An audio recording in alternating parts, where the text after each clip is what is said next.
So thanks for the introduction. As Gordon said, I'm a senior account director at VCCP, which is what we call a creative agency in ad land, if you haven't heard the terminology. And I work in its head office in Victoria, which is where I'm sitting now. Control. But it's a global agency with offices in Sydney, Singapore, Prague, Madrid. So I could work in any one of those places as well.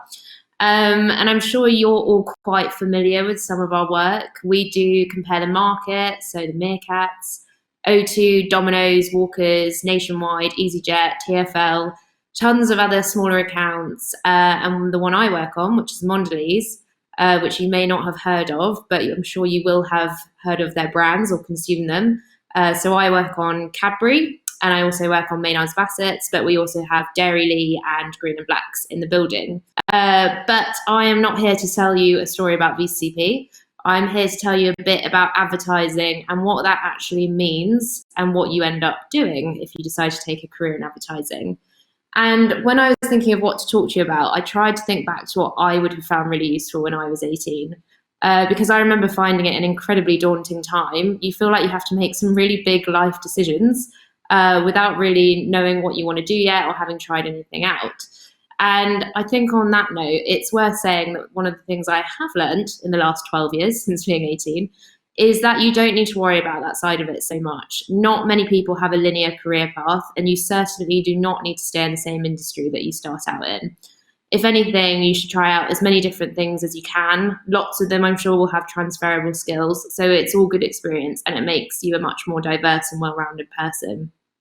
I have absolutely loads of friends who have such varied careers. Equally in advertising, I have to say there is such a diverse range of people. In fact, no one I work with in this building did some form of further education or a degree in advertising.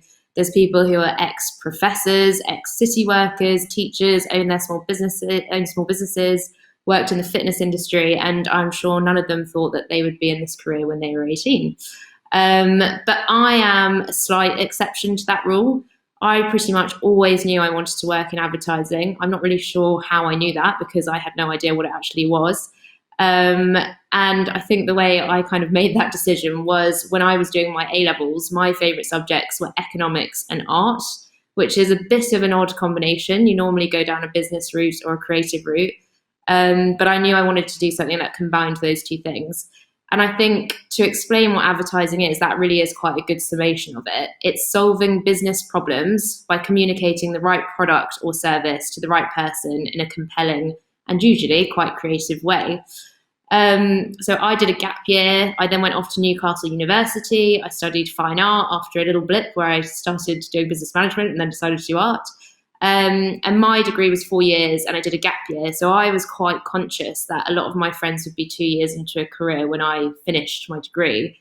So in my third and fourth year, I went on a bit of a mission to get work experience in advertising because everyone I had spoken to about it told me that the way you get a job in advertising is to do work experience. And I have to say, that is totally correct.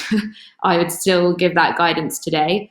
I said advertising is really diverse and inclusive. It is.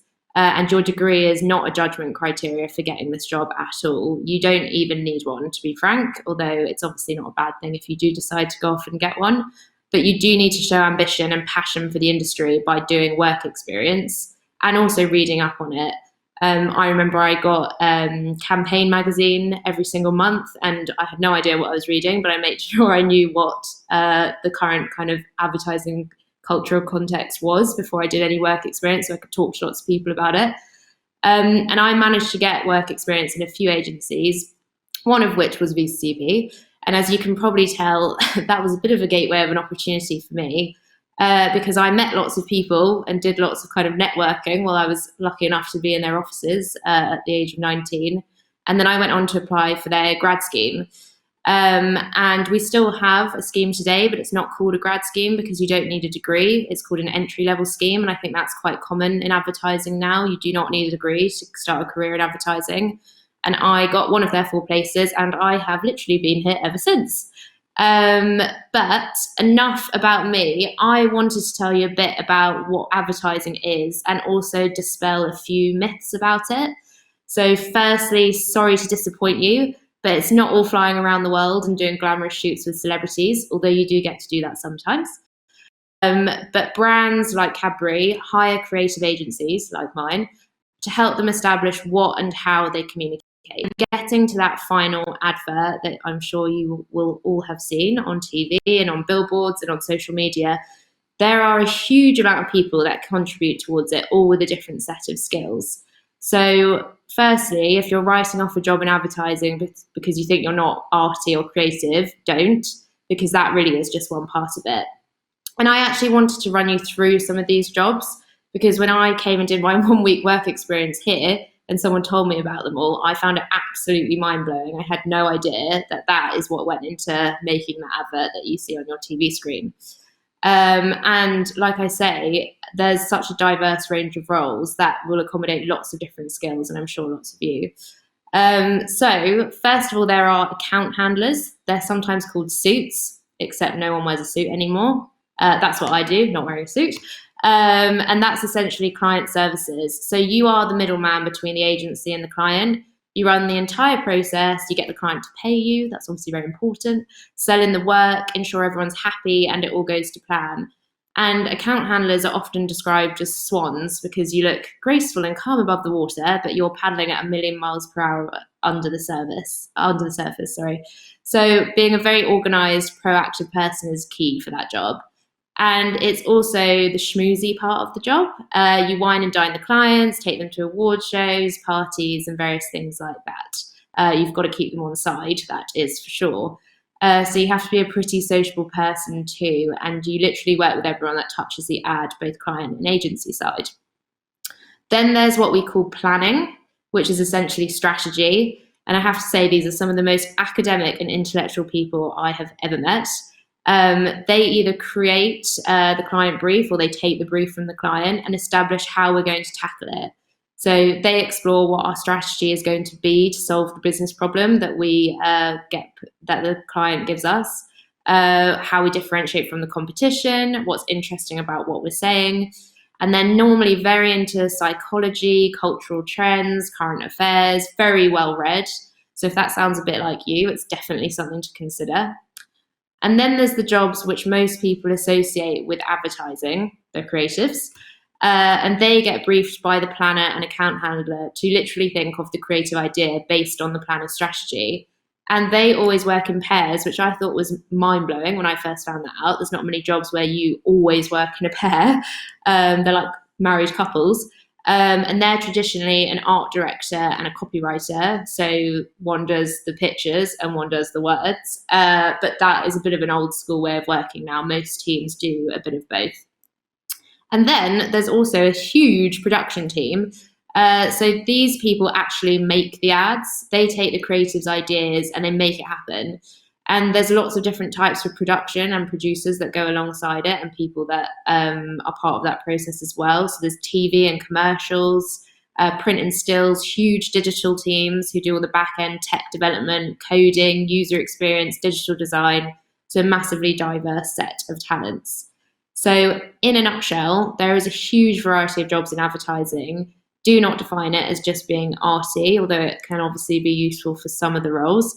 Because there's so many other roles available that cover different specialisms. And I'd really recommend it as a career if you don't want to get into a suited and booted city job.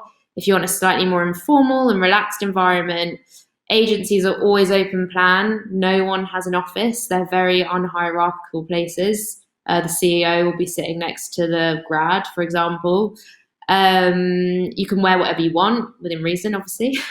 And lots of people bring their dogs to work and stuff like that. So it tends to be a much more informal setting. That does not mean it's not hard work, though, I hasten to add. It can be high pressure, there's tight deadlines, and you'll have media placement booked and sometimes a client breathing down your neck. However, you get to do some very, very cool stuff. And I think that makes it all worth it for me. I've done international shoots. I've flown to Mallorca and Croatia. I should have been in South Africa this year with my South African clients. If it wasn't for COVID, which was slightly annoying. I shot with George the Poet. I've done various VO recordings with Sean Bean. When I was on O2, we shot with Beyonce, the Foo Fighters, and Take That for our priority campaign. And even the ones that don't have celebrities and famous names in them, they're still very cool because I get to see everything I do literally in the physical world, on billboards or on TV screen. And I think that's quite a rare thing to find in a job, seeing the output of your hard graft in physical form in the street in front of other people. And not only that, it ultimately leads brands to make lots of money, which is also very cool. So, in a nutshell, advertising encompasses a massive range of roles, from the people that think of the ideas to coding and digital production to managing projects to being a strategic thinker. And as I said, I think getting your foot in the door is key. Once you're in, you're in, and you can move around and try a few different areas of it. And to do that, it really is about work experience. I'm sure that's been incredibly hard for a lot of you because of COVID and everyone's working from home. So I do feel for you. But I do think businesses will be opening their doors again soon for work experience, and lots of agencies do it. And that will really lead to contacts and relationships that help you get that first job. And on that note, as I said, most agencies have a work experience scheme. We do here, and I wanted to tell you a bit about it as well. We have something called Ad School, which I actually run. We don't offer ad hoc work experience placements, but we do a dedicated work experience scheme. And the reason we do that is because we found that there were quite a few issues with the traditional work experience process. Firstly, it was very heavily skewed to who you know. So people's dads basically getting them work experience with their mates, which was great for them, but not everyone has those connections, and it shouldn't limit your opportunities. And secondly, when we did get people work in on work experience on an ad hoc basis, we don't think they actually got a realistic experience of what it was like to work here, because everyone was too busy and running around and they just got given a load of boring tasks. So what we do is a 1-week intensive program for about 16 people. You have to apply.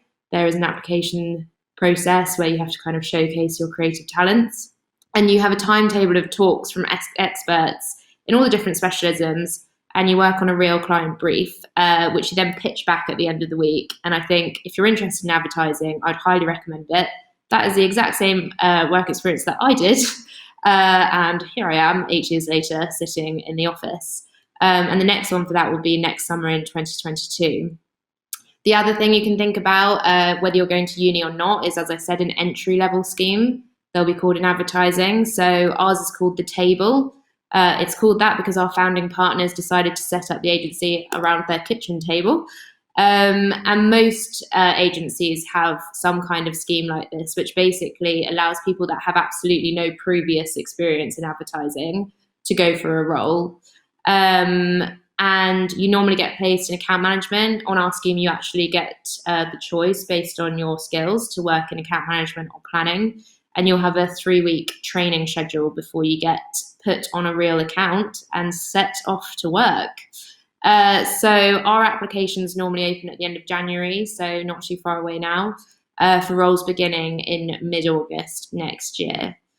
So definitely something to consider if what I've said sounds mildly interesting to you, or one of those roles sounds like they'd be right for your skills, if you want to move straight into a career or after uni. And I think that is probably coming to the end of my 15 minutes, so I will leave it there and hand back to Gordon.